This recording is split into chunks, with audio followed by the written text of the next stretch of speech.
who converted after the preaching of St. Peter. So we are at the very beginning of the church. The two sisters, Prudenciana and Praxeda, they used to be very pious and helped the martyrs. They helped the martyrs or buried the martyrs. Probably in some occasions the apostles celebrated the Mass in their house, the house of their father, even though then there were other places, but which is not far from here, the Church of Santa Prudenciana. Here is the other church dedicated to the other sister, Praxeda. So this church, really a very ancient title.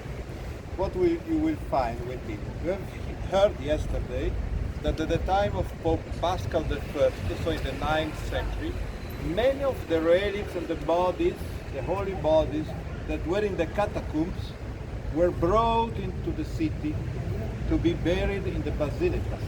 Some of them have their own special church, like St. Cecilia, St. Sebastian, which was nearby, and others. But many of these bodies were put here.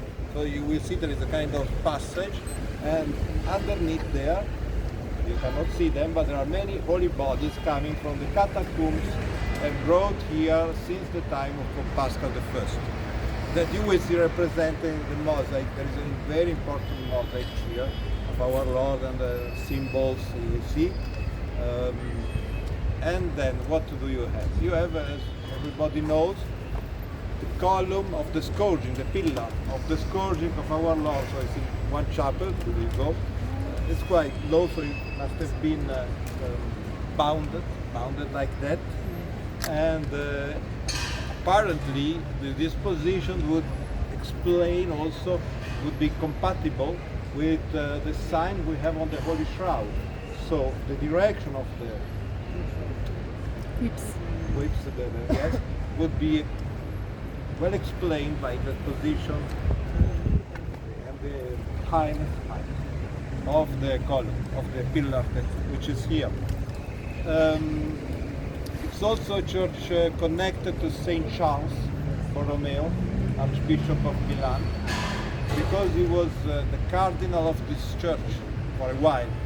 You know, every cardinal is the priest or the deacon or its title of one church in Rome, and this belonged to St. Charles for a while, so it's venerated here. There is also a very holy image of Our Lady called Libera Nos a Penis Inferni, like that, Santa Maria Libera Nos a Penis Inferni, like one word. So Saint Mary who deliver us from the pain of hell, altogether. So somebody thought even that if you pray at that image, you could deliver souls from hell, which is impossible, obviously. But that's to understand the power of this image.